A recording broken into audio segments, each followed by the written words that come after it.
대불정경 보고 있는데 부처님께서 성도하시고 그 다음에 7일씩 7번 자리를 바꾸시면서 선정에 들어가서 시간을 보내시는 그러한 모습을 보이셨는데, 첫 번째는 그 자리, 첫 번째 주에는 원래 앉으셨던 자리에 앉아서 시간을 보내시고, 두 번째, 세 번째, 두 번째는 서서, 세 번째는 경행하면서, 네 번째가 또 가운데 7주 가운데에서 가운데 주가 네 번째 주에 부처님께서 이제 어떤 중생을 제도를 할 거냐, 그리고 어떤 가르침을 펼 거냐, 담마에 대해서 정리를 하는 주였고, 또 거기에 따라서 또 빛이 동서남북과 또 땅 아래로 하늘 위로 솟구쳐가지고 1만 세계의 중생들이 다 황금빛으로 빛났다. 다섯 번째 주에는 방문객이 계속 있어요. 그래서 바라문이 왔다 가고, 마라가 왔다 가고, 마라의 딸들이 왔다 가고, 정법만을 존중하며 살리라. 부처님은 아자팔라 나무에서 일주일을 머물며 곰곰이 생각했다. 이 다섯 번째 주를 보내신 거예요. 아자팔라 나무에서. 존경할 자가 아무도 없다는 것은 실로 불행한 일이다. 모든 번뇌를 다 몰아내고 모든 악을 제거한 자로서, 번뇌를 몰아내고 악을 제거한 자로서 내가 높이 존중할 수 있는 자가 없을까? 존중할 사람이 없는 건 불행한 일인데, 부처님께서, 호칭이 부처님이네요, 명시적으로. 내가 높이 존중할 수 있는 자는 없을까? 계율과 삼매, 지혜와 해탈에 있어 나보다 우수한 자가 있다면 그 곁에서 아직 불완전하고 부적절한 나의 계율, 삼매, 지혜, 해탈을 완전하고 적절하게 만들어야 할 것이다. 부처님은 일체지를 통해 계율과 삼매, 지혜와 해탈에 있어 자기보다 우수한 사람을 찾기 시작했다. 그러나 삼계에서 그런 사람을 보지 못하자 부처님은 내가 꿰뚫은 법만 존중하면서 살아야겠다. 그때 부처님의 생각을 알게 된 사함파티 바라문이 나타나서 왼쪽 어깨에 상의를 걸치고 오른쪽 무릎은 땅 위에 놓은 뒤 숭배의 뜻으로 합장하고는 영광스러운 부처님이시여, 부처님의 생각이 옳습니다. 세존이시여, 과거세에 출현하신 부처님들도 오직 법만 존경하며 사셨습니다. 미래세에 출현하실 부처님들도 오직 법만 존경하며 살 것입니다. 영광스러운 부처님이시여, 현세의 부처님으로 출현하신 세존께서도 오직 법만 존중하며 사시길 바랍니다.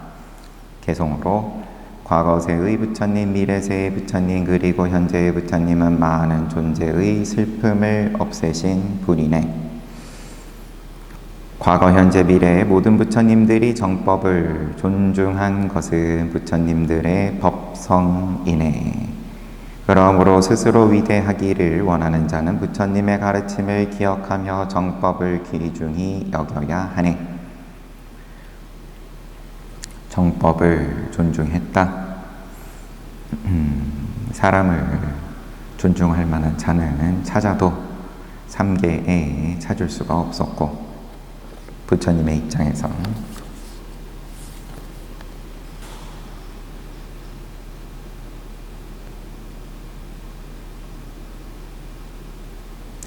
개송을 푼 뒤 사함파티 브라마는 부처님께 공손히 절한 다음 부처님 주위를 돌았다. 그런 후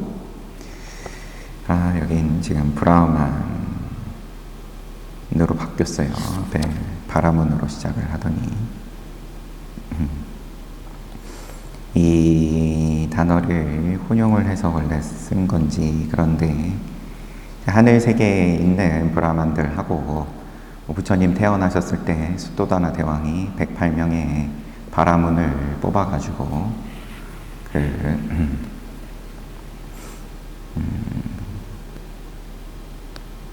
그 바라문의 경전에 통달한 108명 가운데서 또 8명을 가려 뽑아가지고 부처님의 몸의 특징을 보여주면서 예언을 듣고, 이제 그런 인간으로서의 브라만들이 있고, 그러면 구분을 짓는 게 좋을 것 같은데 앞에 것이 여기 나온 오타라고 보는 게 좋을 것 같습니다. 브라만이 나타나가지고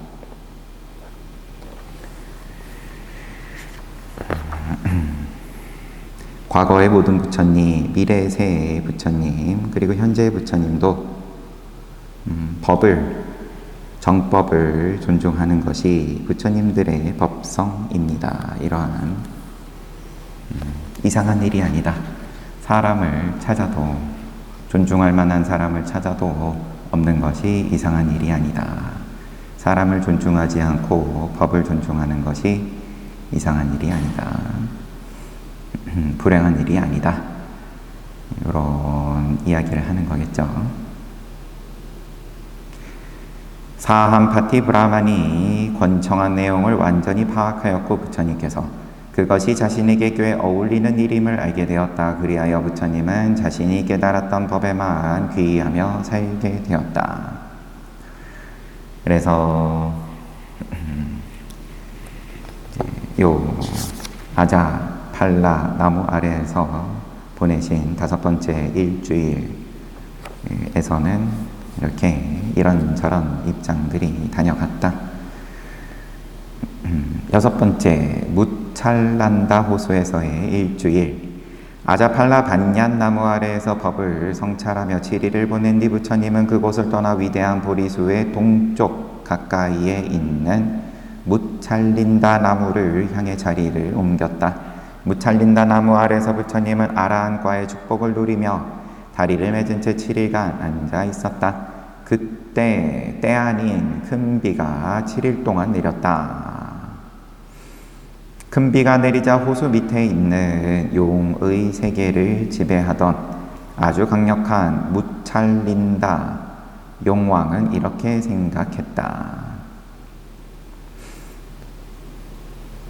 무찰린다 호수에 무찰린다 나무가 있는 모양이고, 그곳에서 7일간 앉아서 시간 보내셨는데 큰 비가 내리고, 그 또 무찰린다 호수의 아래에서 지배하고 있던 무찰린다 용왕이 부처님께서 내 영역의 거처를 정하시자마자 때 아닌 큰 비가 내리는구나. 부처님을 위해 적절한 거처를 찾아야겠다.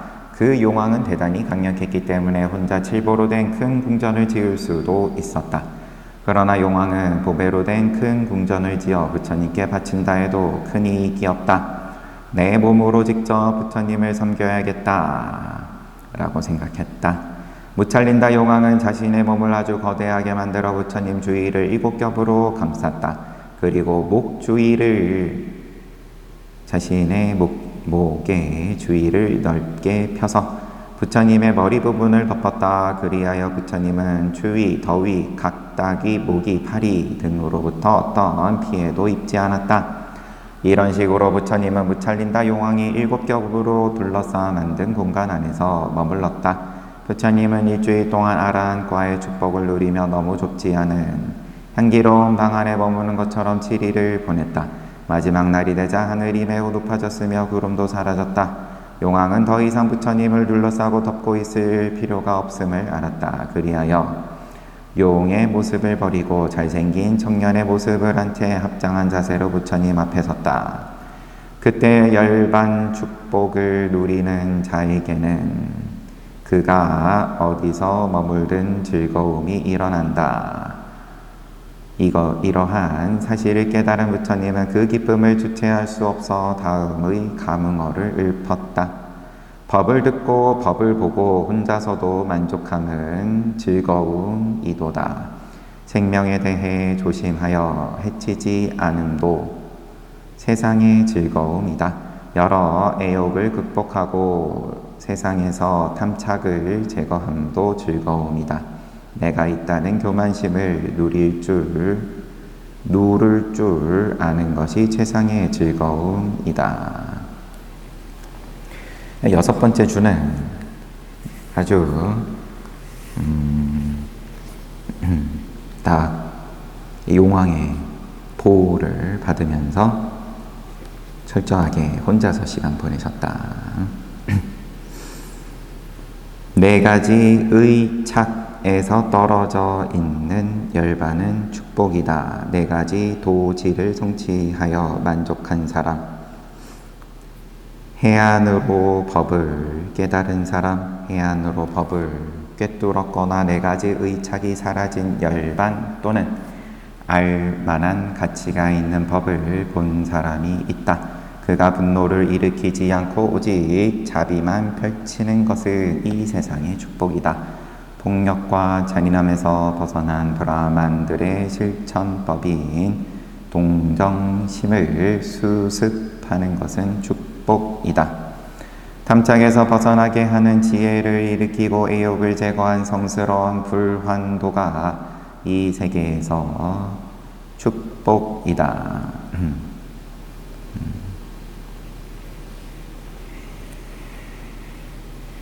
불안도가 아나함과였나요? 한자로 자꾸 헷갈려가지고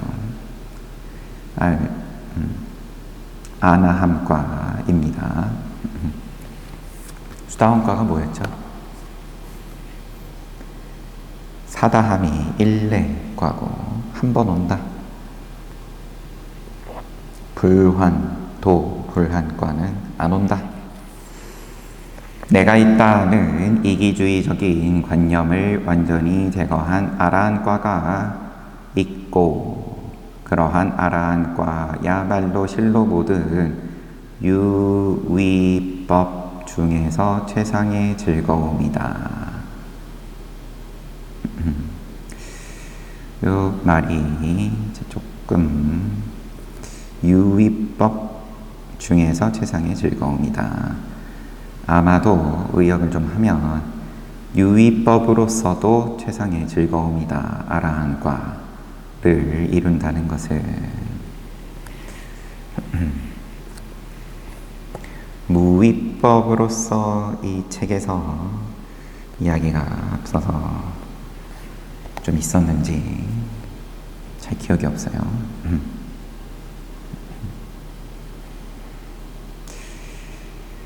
일곱 번째 주 라자야타나 나무에서의 일주일. 여섯 번째 주는 그냥 즐거움을 누리셨다. 홀로 시간을 온전히 7일을 보내시고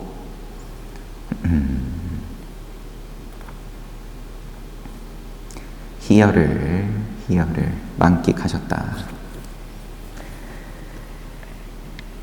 무찰린다 나무 아래에서 7일을 보내고 일곱 번째 주가 되었을 때 부처님은 위대한 보리수 남쪽에 위치한 라자야타나 나무를 향해 갔다. 그리고 그 나무 아래에서 7일간 아라한과의 축복을 누리며 앉아 있었다. 각 장소에서 일주일씩 보내는 식으로 부처님이 된 후 49일이 지났다. 이 49일 동안 부처님이 하지 않은 것들이 있다. 양치, 세면, 대소변을 보는 것, 목욕하는 것, 음식 먹는 것, 물 마시는 것, 눕는 것 등의 행동을 하지 않았다. 부처님은 온통 선정과 결과의 즐거움만을 누리면서 그 시간을 보냈다. 49일이 지나고 7주째는 그냥 아라한과를 즐기셨다. 축복을 누리며 앉아 계셨다. 이렇게 지나갔어요. 6주째도 그러한 거고 6주, 7주째 아라한과의 축복을 누리시고 49일이 지나고 아살라월에 달이 차오르는 5일째 부처님이 라자야타나 나무에 머물고 있을 때였다. 마치 부처님이 얼굴을 씻고 몸을 깨끗이 하고 싶어 한 것을 알았다는 듯 사카가 천신의 왕이 약이 되는 미로발란 하나의 과일을 바쳤다. 부처님은 그것을 취하자마자 자연의 욕구에 답했다. 화장실 가셨다는 말로 보이고, 그러고 나서 사카는 용의 세계에서 양치할 물건을 가져왔고 아노타타 호수에서 세수할 물을 떠왔다. 부처님은 양치를 하고 아노타타 물로 입과 얼굴을 헹군 뒤 다시 라자야타나 나무 아래 앉았다. 49일 보내시고 이렇게 과일을 드시고 화장실도 가시고 양치하고 세수하시고 챙겨서 하셨어요. 그러고 다시 라자야타나 나무에 앉으셨다. 아래에 앉았다. 그때 따뿌사와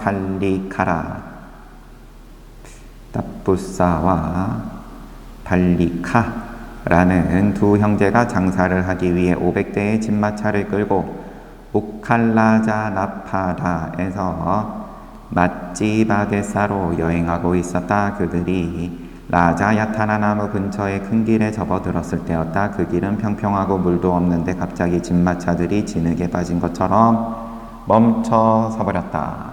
부처님을 만날 인연이 있었는지 그들은 그 이유를 찾기 시작했다. 그런데 전생에 그 형제와 매우 가까운 친척이었던 남성 천신이 어떤 나무의 갈래진 곳 위에서 몸을 드러낸 채 말했다. 지금 성불하신 지 얼마 되지 않는 부처님께서 라자야타나 나무 뿌리 위에 앉아 아라한과의 즐거움에 몰입하여 계신다. 그런데 부처님은 49일 동안 아무것도 드신 게 없다. 그러니 너희들이 공양할 음식을 가지고 부처님을 숭배하고 공양하도록 하라. 그것은 너희들에게 오랫동안 행복을 가져다 줄 것이다. 이 이야기를 듣자 그들은 매우 기뻐했다. 그리고 밥을 지으려면 시간이 걸릴 것이다 라고 생각하고는 자기들이 항상 지니고 다니던 떡과 꿀 덩어리를 가지고 부처님에게 다가갔다.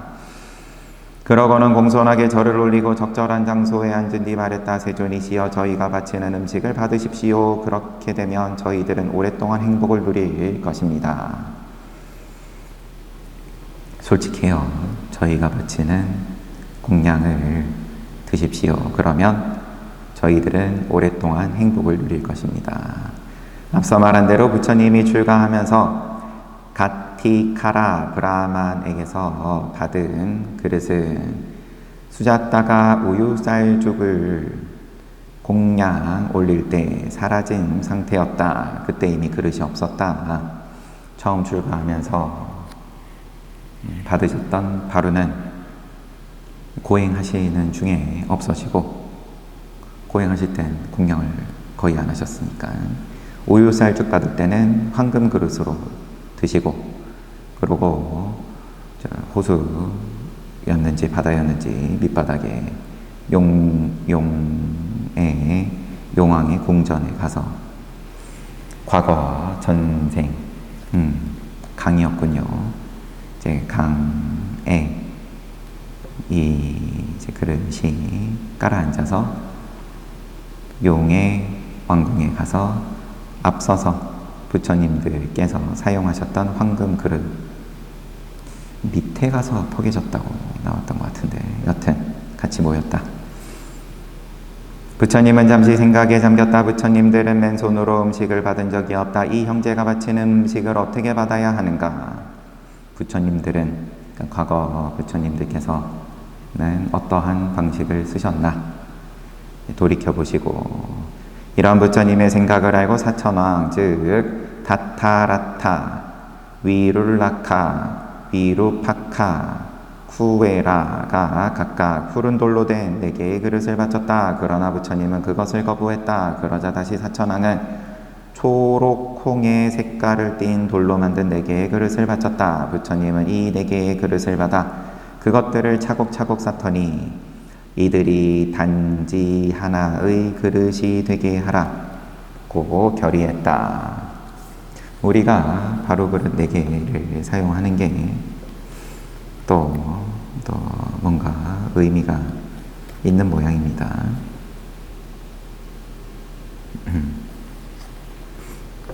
그래서 이 네 개의 그릇을 차곡차곡 쌓아가지고 하나의 그릇이 되도록 하시고, 부처님이 그렇게 결의하자마자 네 개의 그릇은 네 개의 가장자리 줄을 지닌 하나의 그릇이 되었다. 부처님은 그 그릇에다 음식을 받아서 먹었다. 이제 이 상인들, 따뿌사, 발리카 두 형제가 올리는 떡과 꿀을 바로에 받으셨겠죠. 그리고 보다 바른 의미로 상인 형제에게 맞는 가르침을 베풀었다. 그때 두 형제는 부처님과 법에 귀의했고, 아직 상가가 없어요. 그래서 부처님과 법에 귀의했고, 그리하여 부처님과 법에 대한 귀의 표현, 부처님과 법에 대한 귀의의 표현, 즉 이귀의, 삼귀가 아니라 이귀의에 의한 신자가 되었다. 그들은 저희는 세종과 법에 귀의하겠습니다 라고 말했던 것이다. 이로써 그들은 이귀의에 의한 최초의 신자가 되었다. 다시 두 형제는 세존이시여 저희에게 동정을 베푸시어 평생 숭배할 수 있는 무언가를 주십시오. 부처님은 그들의 청을 받아들여 자신의 머리카락을 기념으로 주었다. 부처님의 머리카락을 받은 그들은 마치 천상의 음료를 받은 것처럼 매우 기뻐했다. 장사를 마치고 고향인 푸카라와띠로 돌아온 그들은 그곳에 사당을 세우고 부처님의 머리카락을 황금 상자 안에 봉안하여 그 사당 안에 안치했다. 49일 7주를 보내시고 그 다음에 과일을 드시고 또 양치와 세수를 하시고, 그러고 나서 이 형제를 만났는데, 이때 올린 공양은 뭐 그냥 이렇게 묘사가 된 게 전부네요. 앞에서 수자따는 늘 하는 얘기지만 부처님인 줄도 모르고, 하지만 평상시에 늘 정성을 들이는 모습을 써왔으니까 1년에 한 번씩, 또 1년에 한 번밖에는 아마도 준비가 안 될 것 같은 그러한 정성을 들여서 소 1000마리에서 500마리에서 250마리, 125마리 쭉 내려가니까 최소한 소가 2000마리는 필요한, 2000마리 채 안 되겠지만 여하튼 그래서 8마리 될 때까지 줄여가지고 그 8마리에서 젖을 짠 우유를 가지고 우유죽을 준비를 매년 해서 올리니까, 그래서 평상시에도 늘 정성 들이면 그러면 부처님인지 몰라도, 알아보지 못했어도 부처님께 공양을 올리고 가장 큰 공양 2가지 중에 하나다, 이런 말까지 부처님께서 말씀을 하셨을 정도로 천신들도 힘을 보탰던 그러한 공양을 올릴 수 있었고, 수자따는 지금 이 형제는 그래도 잘 살아가지고 전생에 인연이 있던 누군가가 천신으로 나타나가지고 일부러 가르쳐주고, 저기 막 성도를 한 부처님 앉아 계시니까 꼭 가가지고 공양 올려라, 그래가지고 또 그 말 듣고 가서 공양 올리고, 그런데 이제 갑자기 생긴 일이고 하니까 공양 준비는 되어 있지가 않고 갖고 있던 떡과 꿀을 올리고, 부처님께서 잘 드시고 또 두 형제에 맞는 가르침을 베풀었다. 그리고 또 이 두 상인은 부처님과 법에 귀의를 하는 기회도 얻었다. 그런데 뭔가 깨달음을 얻지는 못했다. 그러니까 무언가 평생 숭배할 만한 것을 주십시오. 또 이런 말도 또 했던 걸 테고, 머리카락 주니까 또 함부로 안 하고 정성스럽게 고향 가가지고 사당 세우고 황금 상자 안에 봉안했다.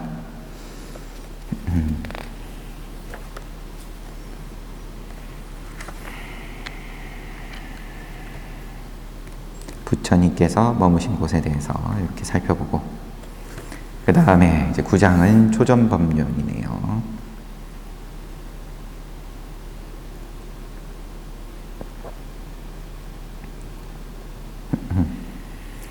그럼 두 형제에게 걸맞은 가르침을 주신 건 법이 아니죠. 법은 지금부터 나오는 거니까 착하게 살고 이런 말씀하셨겠죠. 주변에 보시 잘 하고. 아살라월의 달이 차오르는 6일, 즉 외사카 월의 보름날 수요일 성불한 지 49일을 보내고 난 50일 후에, 이 말이 조금 또 헷갈리는데, 49일을 보내고 난 50일 후에 49일 뒤에 50일 더 갔다 인 건지,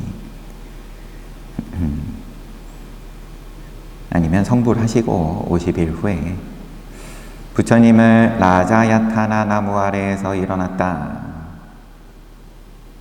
그러고는 다시 아자팔라 반얀 나무 아래로 나아가 다리를 맺고 앉았다.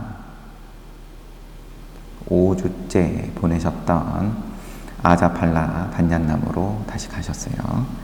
그러고 성찰하셨다. 사성제는 내가 자생지를 가지고 명료하게 파악한 것이다. 깨달았다. 고집멸도 사성제는 내가 명료하게 파악했다.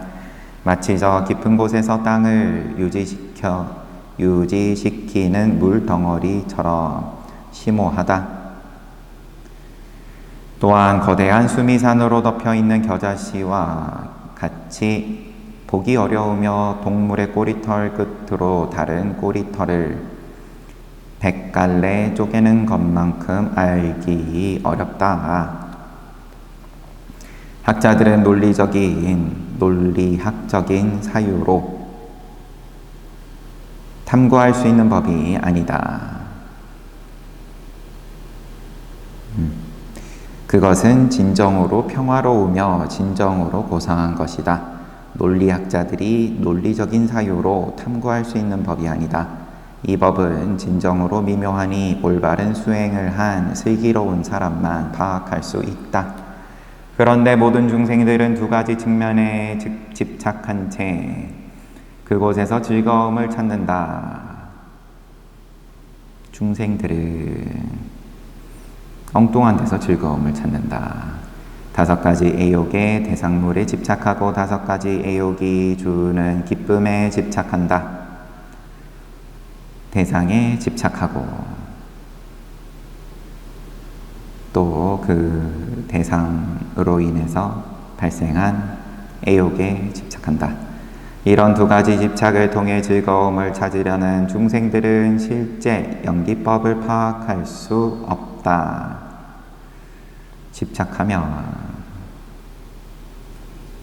집착하면 연기법을 파악할 수 없다. 열반은 모든 결합, 작용이 사라진 상태이며 각각 경계를 보고 그러고 거기에 대해서 가래가 일어나고 그러한 결합작용이 사라진 상태이며 애욕의 의착, 오온의 의착, 번뇌의 의착, 행위의 의착이 모두 제거된 상태이고 108가지 가래를 말려버린 상태이며 1500가지 번뇌와 탐착이 멸진한 상태이다. 이런 열반의 심오한 법을 중생이 파악한다는 것은 극히 어려운 일이다. 또한 내가 그렇게 심오한 법을 가르친다 해도 근기가 성숙하지 못하고 출리를 향해 충분히 연마하지 못한 인간과 천신들은 그 법을 보지 못하고 이해하지 못할 것이다.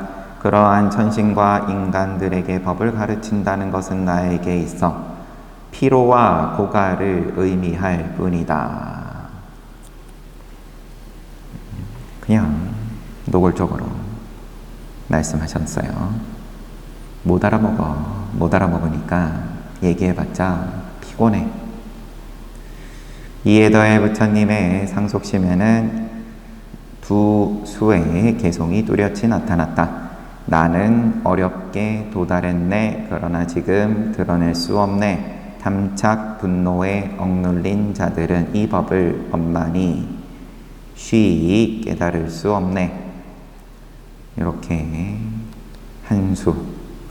그 다음에 두 번째는 흐름을 거슬러 가기도 하고 미묘하고 깊으며 보기 어렵고 섬세하니 탐착을 기뻐하는 자들이 어떻게 이 법을 보겠는가? 어둠의 뿌리로 뒤덮인 자들이 어떻게 보겠냐? 지금 천신과 인간에게 사성제의 법을 가르칠 때가 아니다. 이 법은 바라밀을 실천하면서 많은 노력을 기울여 성취한 것이다. 지금은 설법의 내적 조건인 나의 동정심만 있을 뿐. 나는 가르치고 싶지. 외적인 조건, 즉 세상이 존중하는 브라만의 권청이 없다. 세상이 존중하는 브라만의 권청이 없다. 탐착과 분노에 사악한 역량에 압도된 자들은 사성제의 법을 명료히 알기 어렵다.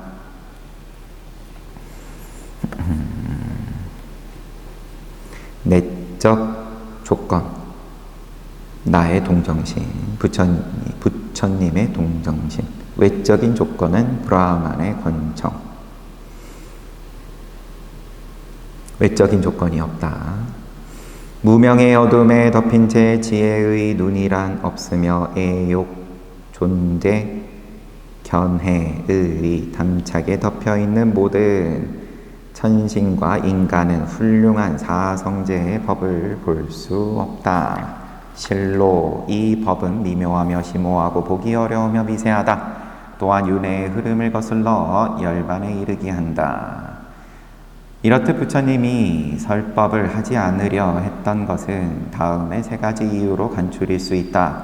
첫째, 중생의 마음이 번뇌로 차 있다. 둘째, 법은 대단히 심오하다. 셋째, 부처님은 법을 대단히 존경했다. 중생의 마음이 번뇌로 차 있고 또 법은 대단히 심오하고 또 부처님께서 법을 존중했고, 이 같은 부처님의 사유 과정은 마치 온갖 질병을 앓고 있는 환자를 치료하기 위해 의사가 이 환자를 낫게 하려면 어떤 방법을 써야 할까라며 사유하는 것과 같다. 그처럼 부처님은 중생들이 여러 가지 번뇌의 병에 걸려 있고 법이 매우 심심난해 하여 깊고 그 다음에 어렵고 이해하기 어렵고 쉽게 파악할 수 없다는 것을 잘 알고 있었다. 그랬기에 중생에게 어떤 법을 가르쳐야 할까, 그들을 가르치는데 어떤 방식을 사용해야 할까라고 성찰했던 것이다. 부처님들이 법을 설하는데 두 가지 조건이 있어야 한다. 우선 부처님의 상속심에서 발생하는 중생을 위한 동정심이 있어야 한다. 이것은 바로 대비심이란 것으로 내적인 조건을 구성한다. 그리고 두 번째로 세상의 존경을 받는 브라만이 부처님께 설법을 권청하는 것으로 외적인 조건을 구성한다. 곧다마 부처님이 법의 심심난해함과 중생에게 깃들인 번뇌의 무거움을, 중생에게 깃들어 있는 번뇌의 무거움에 대해 성찰할 때 내적 조건인 부처님의 대비심은 이미 일어나 있었다. 그러나 외적인 조건이 결여되어 있었으니 브라흐만이 그때까지 부처님에게 설법을 권청하지 않았던 것이다. 부처님은 브라흐만이 권청하여 외적인 조건이 충족되었을 때만 법을 설하는 쪽으로 마음을 기울일 수 있다. 브라흐만이 권청할 때 비로소 설법을 시작하는 것은 모든 부처님에게 있어 법성이다. 브라흐만의 권청이 있을 때 설법을 시작하는 이유는 다음과 같다.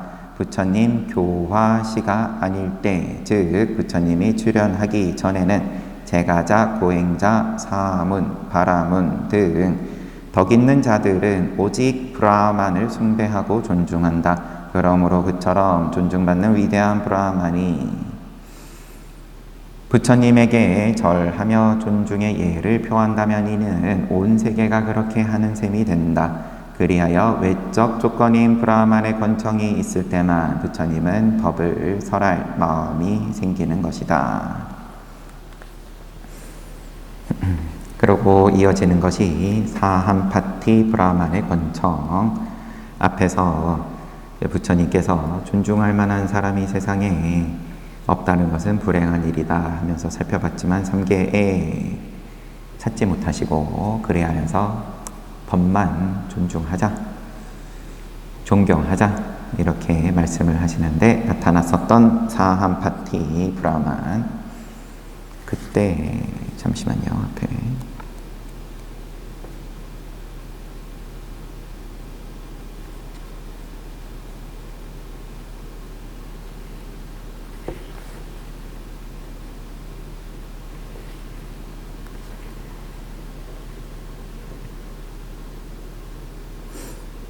왼쪽 어깨에 상의를 걸치고 오른쪽 무릎은 땅 위에 놓은 뒤, 이제 부처님 일대기에 늘 부처님께 예의를 표하면서 뭐 질문을 한다든지 할 때 이제 이런 격식을 취하죠. 숭배의 뜻으로 합장하고 부처님 생각이 옳습니다. 오직 과거에도 미래에도 오직 법만 존경하며 사셨습니다. 사함파티 브라흐만이 그래서 다시 나와서 부처님께 법을 청한다, 권한다. 이거부터는 또 내일 보도록 하고 부처님께서 중요한 순간인데 부처님께서 이 사성제는 어렵다, 알기 어렵다. 이것은 논리적인 사유로 탐구할 수 있는 것이 아니다. 머리로 따져봤자 모른다.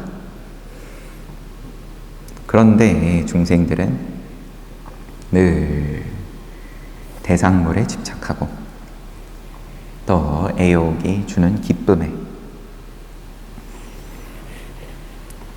즐거움을 쫓느라 애쓴다. 즐거움을 찾으려 애쓴다. 그러한 즐거움을 즐긴다가 아니라 애는 쓰는데 이게 잘 될 것 같으면 이제 세상의 괴로움이 이렇게 만연하여 있진 않을 텐데 이제 그렇게 애를 쓰는데 엉뚱한 데서 애를 쓰기 때문에 사성제를 알기가 어렵다. 이렇게 알기가 어려운 이유는 애욕에 애를 쓰기 때문이다. 그러한 천신과 인간들에게 법을 가르친다는 것은 나에게 피로와 고갈을 의미할 뿐이다. 그래서 이미 내적인 동정심은 있으신 상황이고 그러니까 이제 중생들에 대해서 이렇게 살펴보신 거고 지금은 천신과 인간에게 사성제의 법을 가르칠 때가 아니다.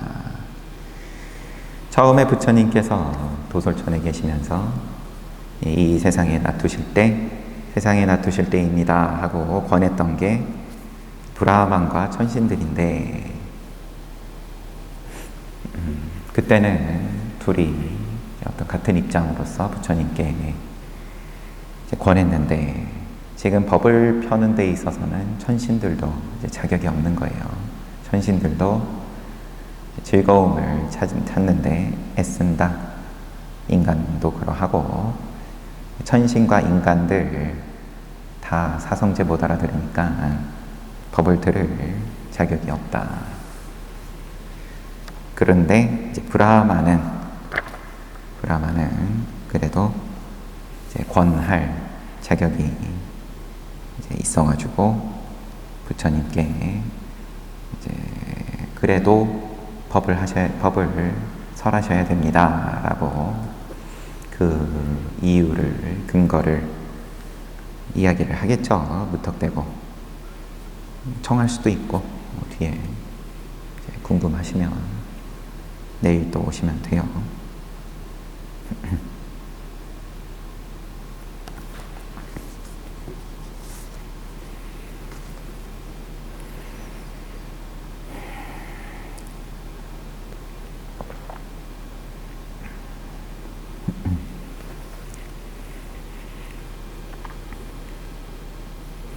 잘 봤습니다.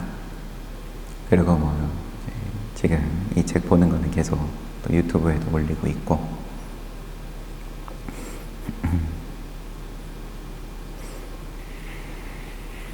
생각보다 또 보시는 분들이 좀 있더라고요.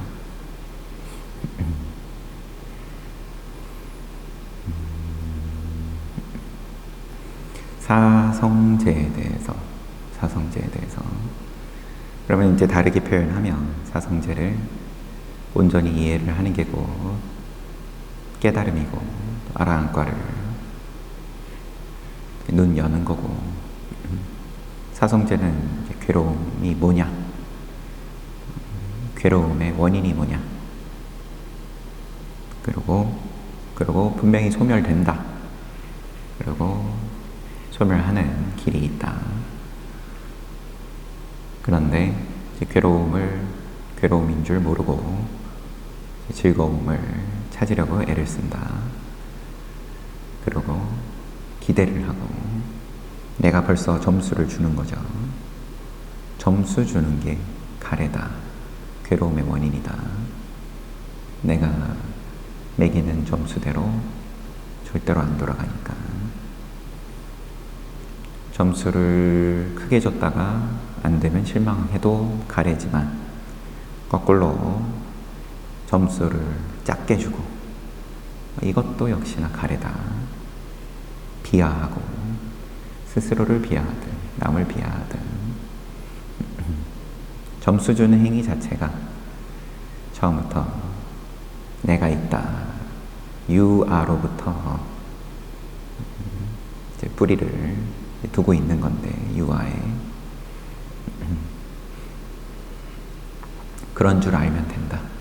아, 내가 또 하지만 몸은 오는 기대를 하고, 뭔가 예측을 하고, 목표가 있고, 그럼으로써 세상을 살아나가는 건데, 한 생을. 그건 그렇게 하지만 알면서 하는 것하고, 이게 괴로움의 원인이라는 것에 대해서 그런 줄 모르고 즐거움을 위해서 점수를 매기는 것하고, 이제 거기서 갈린다.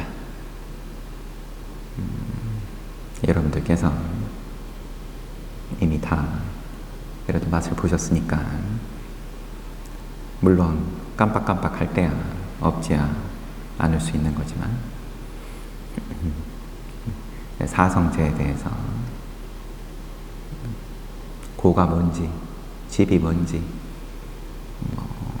뭐가 뭔지 아무것도 모르는 가운데서 어떤 멸에 대해서 반짝일지언정 뭔가 체험을 했다.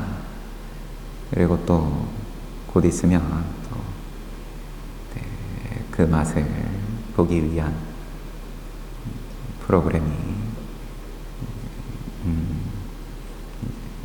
또 있을 예정이고, 시원하면서도 몇 분 동참 하실 예정이고요. 책은 빨리 마쳤는데 얘기하다가 시간이 넘어서 15분 쉬고 그리고 정진합시다.